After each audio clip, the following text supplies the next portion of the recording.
या व्हिडिओमध्ये आपण केवल मूल्य म्हणजे काय, म्हणजेच ॲब्सोल्यूट व्हॅल्यू म्हणजे काय याबद्दल माहिती घेणार आहोत. तर वास्तव संख्येचं केवल मूल्य म्हणजे त्या संख्येचं संख्या रेषेवर शून्यापासून असलेलं अंतर.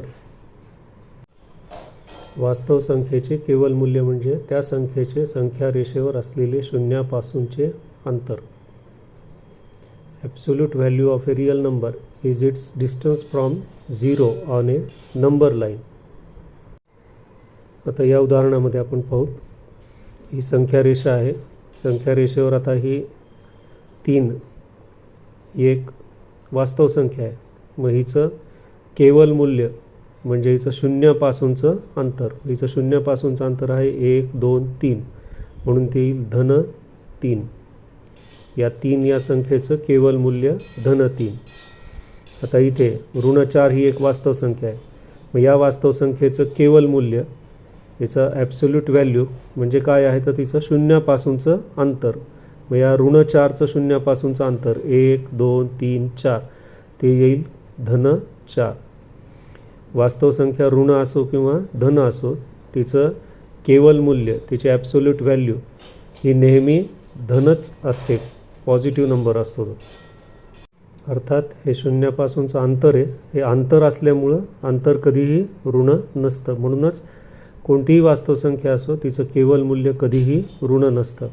The absolute value of a real number is never negative because the absolute value is nothing but the distance from 0 and distance is never negative. केवल मूल्य दाखवताना 2 उभ्या रेषा आणि त्यामध्ये ती संख्या, आणि त्याचं वाचन असं करतात ॲब्सोल्यूट व्हॅल्यू ऑफ एक्स और मॉड्युलस ऑफ एक्स, म्हणजेच एक्सचे केवल मूल्य. समजा एक्स ही शून्यापेक्षा मोठी असेल म्हणजे धन असेल तर तिचं केवल मूल्य धन येतं.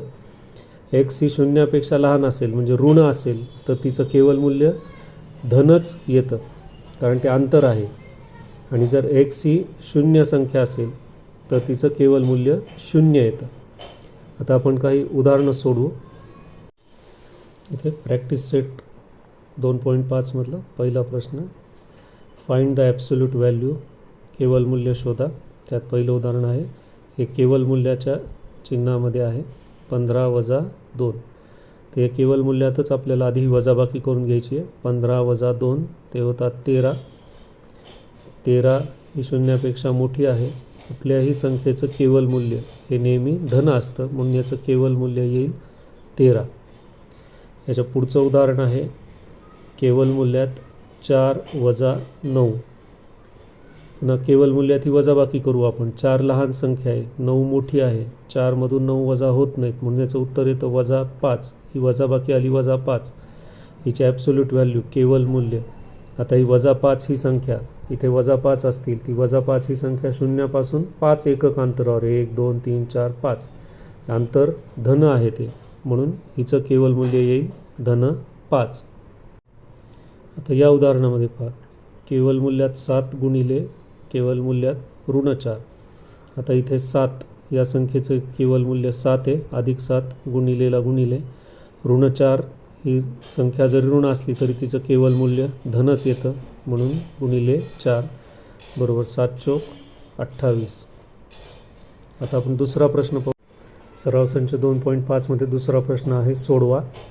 याच्यात केवल मूल्यामध्ये जी वास्तव संख्या दिली आहे ती समीकरणाच्या स्वरूपात दिली आहे, त्याचा चल वापरलेले 3x - 5. आता ह्याच्यात बरोबर 1, म्हणजे आता आपल्याला अशी एक संख्या शोधायची जिचं केवल मूल्य धन 1 आहे आणि त्यावरून आपल्याला नंतर एक्सची किंमत काढायची आहे.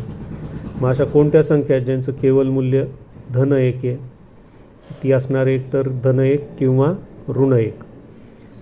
धन 1 किंवा ऋण 1 म्हणजे या केवल मूल्याच्या आतमध्ये एक तर ऋण 1 असतील किंवा धन 1 असतील. 2 पैकी 1 असेल, म्हणून त्याचं केवल मूल्य धन 1 येईल. मग इथे आता आपल्याला लागणार आहे की या केवल मूल्याच्या आतमध्ये 3x - 5 बरोबर असले पाहिजे धन 1 किंवा 3x वजा 5 बरोबर असले पाहिजेत अधिक 1. आधी हे समीकरण सोडवू आपण.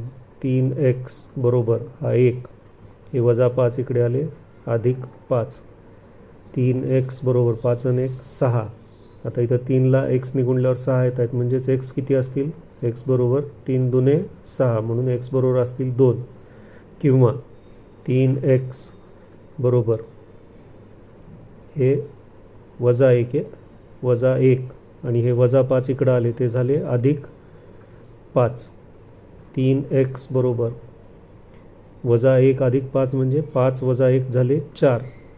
x बरोबर हे 3 इकडे जाऊन भागतील, 4/3. म्हणजे हे जर आपण सोडवलं तर इथे येईल xची किंमत x बरोबर 2 किंवा 4/3. म्हणजे xच्या जागी जर आपण 2 ठेवले तर होता 3 दोन्ही 6 वजा 5 धन 1 येतं इथे. धन 1चं केवळ मूल्य 1. आणि इथे जर आपण 4/3 ठेवली xची किंमत 4/3, 3 3 कटतील, 4 वजा 5 ते येईल वजा 1. आणि वजा 1 ही ऋण संख्या असल्यामुळे तिचं केवळ मूल्य धन 1. अजून पुढचं उदाहरण पाहूत. इथे 7 वजा 2x हे सोडवायचं आपल्याला, xची किंमत काढायची. ही अशी संख्या आहे केवळ मूल्याच्या मध्ये की जिचं केवळ मूल्य धन 5 आहे. म्हणजे याच्या आतमध्ये एक तर ऋण 5 असतील किंवा धन 5 असतील.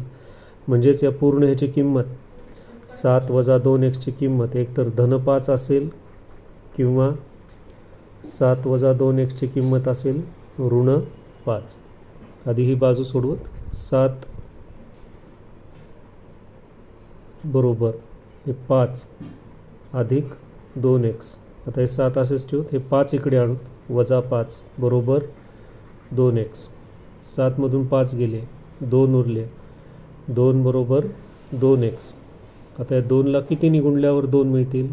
2ला 1 निगुणल्यावर 2 मिळतील, म्हणजे 2 इकडे येऊन भागले. 1 बरोबर x, म्हणजेच xची किंमत मिळाली 1. किंवा आता हे इथे 7 आहेत, हे वजा 2x असेच ठेवत आपण. वजा 2x बरोबर हे वजा 5 आणि 7 इकडे आले ते झाले वजा 7. वजा 2x बरोबर वजा 5 आणि वजा 7 दोन्ही चिन्ह समान आहेत. बेरीज वजाबाकी दोन्ही चिन्ह समान असले की बेरीज करून समान चिन्ह द्यायचं, मग ते होतील वजा 12. हे दोन्हीकडं ऋण चिन्ह आहे, दोन्ही बाजूला ऋण चिन्हाने गुणलं तर हे दोन्ही धन होतील. 2x बरोबर 12. 2ला किती निगुणलं तर 12 होतात, 2ला 6 निगुणलं तर 12 होतात. म्हणजे xच्या जागी किती पाहिजेत? 6. इथे आपल्याला या दोन किमती मिळाल्या आहेत.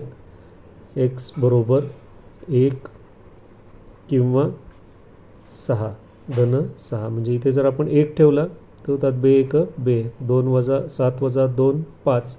आणि इथे जर आपण 6 ठेवलं ते होतात 6 दुने 12, 7 वजा 12 ते होतात वजा 5. वजा 5चं केवळ मूल्य अधिक 5. आता याचं केवळ मूल्य काढताना हे पूर्ण या संख्येची किंमत एक तर धन 5 असेल किंवा ऋण 5 असेल. म्हणजेच ऋण 5चं केवळ मूल्य धन 5, धन 5चं केवळ मूल्य धन 5.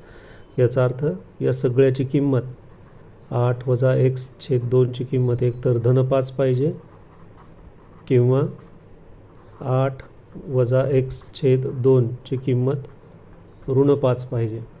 तर ही बाजू सोडवू आपण.